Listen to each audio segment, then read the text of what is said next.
किसी cognizable offence का पर्चा दर्ज होना बेसिक प्रिंसिपल राइट है, मगर क्योंकि आम आदमी पार्टी की सरकार है, टेम्पररी डीजीपी हैं गौरव यादव साहब, इनके लिए कानून कोई मायने नहीं रखता।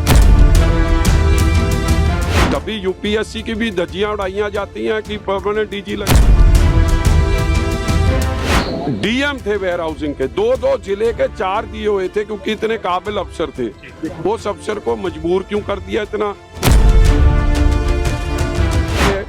मगर कोई एक्शन नहीं हुआ। उल्टा हुआ क्या कि उसको अगवा करके उसको नंगा किया गया, उसको मारा गया, थप्पड़ मारे गए, सिर पे पिस्टल का बट मारा मंत्री लालजीत भुल्लर ने और उसके फादर ने और पीए ने।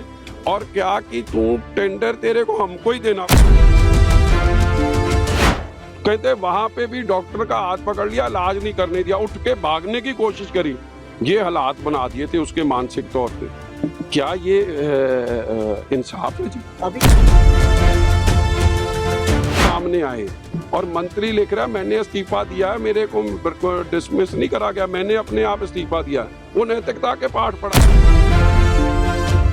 इकट्ठा क्यों होना पड़ा है? क्योंकि ऑनरेबल सुप्रीम कोर्ट के ऑर्डर की धज्जियां उड़ाई जा रही हैं। किसी कॉग्निजेबल ऑफेंस का पर्चा दर्ज होना बेसिक प्रिंसिपल राइट है, मगर क्योंकि आम आदमी पार्टी की सरकार है, टेम्पररी डीजीपी हैं गौरव यादव साहब, इनके लिए कानून कोई मायने नहीं रखता।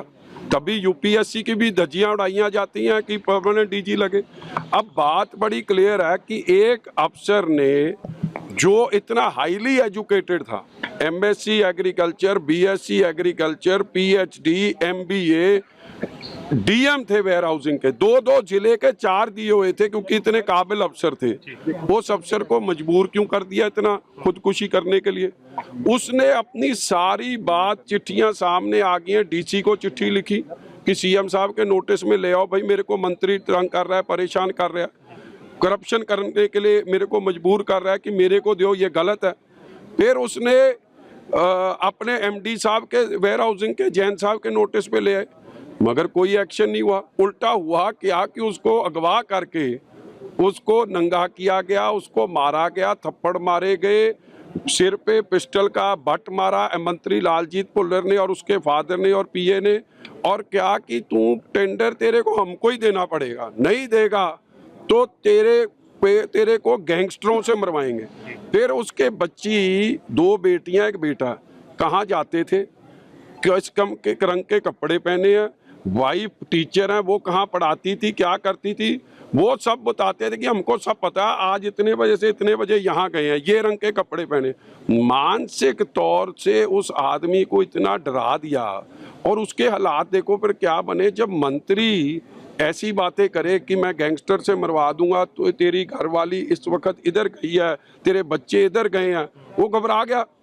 घबराने के बाद उसने अपनी फैमिली को बताया, अपने सीनियर अफसर्स को बताया, मगर जब कुछ नहीं हुआ तो आखिर में उसने ये दुखदाई स्टेप लिया। और मेरे को अब बता रहे थे फैमिली के मेंबर कि जब हॉस्पिटल भी लेके गए ना, उसने डॉक्टर का हाथ पकड़ लिया ऐसे कि मेरे को बचाना मत। मैं बिकॉज घबराया इतना था कि मेरे करके मेरी फैमिली को मुश्किल आ रही है ना। कहते वहां पे भी डॉक्टर का हाथ पकड़ लिया, इलाज नहीं करने दिया, उठ के भागने की कोशिश करी। ये हालात बना दिए थे उसके मानसिक तौर पे। क्या ये इंसाफ है जी? और पर्चा दर्ज करने के लिए जो पर्चा कल सुबह 8 बजे दर्ज होना चाहिए था 21 तारीख को, वो जाके 22 तारीख को रात के 1 बजे दर्ज हो रहा है। आपको क्या ये जरूरत क्यों थी? पुलिस स्टेशन में पर्चा दर्ज कराने के लिए सब ऑपोजिशन बैठी, आपने बत्ती काट दी।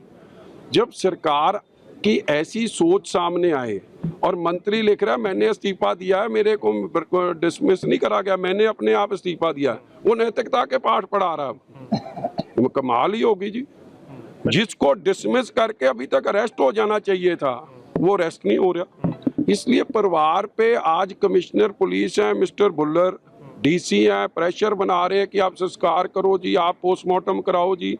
यार परिवार का जी गया है, उनका हस्बैंड गया है, मैडम का, उपिंदर जीत का, बच्चों का बाप गया, इनका भाई साहब गए हैं। इनको नहीं पता कि क्या इनकी जिम्मेवारी है, सबको पता है। आप अपना काम करो ना, अरेस्ट करो लालजीत भुल्लर को, he is not above the law.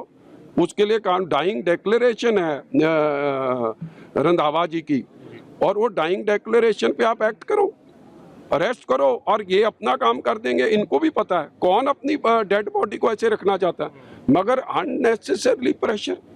That's why we have come together, opposition party, BJP के जाखड़ साहब और उनकी समूची टीम, LOP बाजवा साहब और कांग्रेस की सारी टीम, श्रोमणी अकाली दल सरदार सुखबीर सिंह जी बादल साहब ने हम सब की ड्यूटी लगाई है। हम सब इधर आए हैं शांतमय तरीके से, जो कानून कहता है, जो ऑनरेबल सुप्रीम कोर्ट के ऑर्डर्स हैं, Arnesh Kumar versus state of UP की, कोई कॉग्निजेबल ऑफेंस हो, FIR दर्ज हो, कार्रवाई हो। डाइंग डिक्लेरेशन जो रंधावा साहब DM साहब की है, उस पे लालजीत भुल्लर, सुखदेव सिंह भुल्लर, उनका PA, जिन्होंने उनको घर पे टॉर्चर करा गया, उनके कपड़े उतारे गए, सिर पे पिस्टल का बट मारा, गैंगस्टर्स की बात करके कि तेरे बच्चों को, तेरी फैमिली को मरवा देंगे, उसको पकड़ के इमीडिएट अरेस्ट हुए। और जांच अगर भगवंत मान पुष्टपनाही नहीं कर रहे हैं कि लालजीत भुल्लर की मदद पे नहीं है, फिर CBI को दे दें। ये तो मदद करने वाली बात होगी कि आप इस्तीफा तो लिया नहीं है, सैक करा नहीं है, उसने मौत से इस्तीफा दिया। कल आप विजय सिंगला, इनका एक फॉर्मर मिनिस्टर था, जिसमें मेन मुख्य गवाह भगवंत मान आप हैं, फिर जैसे उसको क्लीन चिट दे दिया। आज उसकी कोई शादी प्रोग्राम हो, सारा ये भगवंत मान की फैमिली में भंगड़ा डालती है जाके, हर प्रोग्राम का वो मुख्य मेहमान होता है। सिसोदिया, केजरीवाल, विजय सिंगले के हर प्रोग्राम में अटेंड करते, वो हर मीटिंग का हिस्सा होता है। फिर कल क्या आपने धीरे धीरे लालजीत भुल्लर को भी क्लीन चिट देनी है, क्योंकि ये जो टेंडर कमाई कर रहा है, ये बेसिकली फायदा तो खीर में कितने ना कितने इनके जेब में जा रहा होगा कि आप आदमी पार्टी के। और आज बड़ी सीरियस एलिगेशन है MD वेयर हाउस के ऊपर, गौतम जैन पे, had he acted on time, आज रंधावा साहब जूंदे होंगे। DC had he acted on time, आज रंधावा साहब DM साहब जूंदे होंगे। हैड भगवंत मान एक्टेड ऑन टाइम, ये कह रहे थे कल कि मेरे नोटिस में नहीं, उन्होंने तो चिट्ठियां दिखा दी हैं, 14 तारीख को लिखी है, 15 तारीख को लिखी है, 16 तारीख को लिखी है, और लिखा आपके मंत्री के खिलाफ ले। तो जब सब कुछ आपके नोटिस में था, you chose not to act, क्योंकि आप करप्शन की पुष्पनाही कर रहे हो। इसलिए हम CBI की जांच मांग कर रहे हैं कि दूध का दूध, पानी का पानी हो जाए, और भगवंत मान अगर सच्चाई चाहते हैं सामने आए तो अपने आप कर दें। You demand security for the family members. Absolutely, we demand full safety and security for the family members, and Nali, they should stop being pressurized. The police is acting like thugs under Gaurav Yadav. Why are they pressurizing the family? They should assist the family. कि आप postmortem करो, आप ये करो, जो phone आ जाता है केजरीवाल का, भगवंत मान का, वो नीचे लागू करें। ये जो वैभव कुमार जो स्वाति मालीवाल के केस में है, वो यहाँ पे तो आके सुपर CM बने, ये काम बंद होए। Please on respect the families wishes and stop all this nonsense. कौन आया फैमिली में आज? ये वरिंदर जी हैं जी, उनके ब्रदर हैं। ये बात सुन, आपको लग रहा है कि नई शुरुआत होने जा रही है? घोर मुद्दे नहीं आए, देखो ये पंजाब के लोगों की जीत है जी, इंसाफ पसंद लोगों की जीत है, और ऑपोजिशन पार्टी के लिए एक हिस्टोरिक टर्निंग पॉइंट है जी आज कि, और दैट इट्स अनफॉर्चुनेट कि ऐसे मुद्दे पे हमको इकट्ठा होना है जहाँ पे कहीं किसी की लाइफ चली गई है। मगर हालात पंजाब के ऐसे बन गए बॉर्डर स्टेट के कि आज सारी पार्टियां इकट्ठी होकर इंसानियत खातिर उन बच्चियों का दर्द तो देखो, उस वाइफ का दर्द तो देखो। क्या फायदा इतनी पढ़ाई लिखाई करके अगर आप एक चोर के पीछे, मंत्री के पीछे लग के आप ऐसे हालात पैदा करो। आप सर, बड़ी बात है जी कि क्या होना है। एक कई मीडिया ग्रुप, सॉरी टू से, गलत इंफॉर्मेशन फैलाने की सुबह कोशिश कर रहे थे। ऐसे मत किया जाए, सेंसिटिविटी को ध्यान में रखा जाए। उनकी धर्मपत्नी को सामने आके बातें स्पष्ट करनी पड़ी। सो फैमिली मेंबर या उनकी धर्मपत्नी स्पष्ट करेंगी, वो फॉलो होगा। मैं क्या कह रहा हूँ, आप क्या कह रहे हैं, कोई मीडिया वाला कोई तीसरी नज़र से क्या कह रहा है, इट इज़, लोगों को मेरी अपील है, किसी की मत सुनो भाई। जो फैमिली का मैसेज है वो उनका भाई देगा या उनकी धर्मपत्नी देंगी, ये फैमिली पे है। और किसी चीज़ पे पीछे मत जाएं, उसकी बात पे ऑनर करें और फैमिली को इंसाफ दो।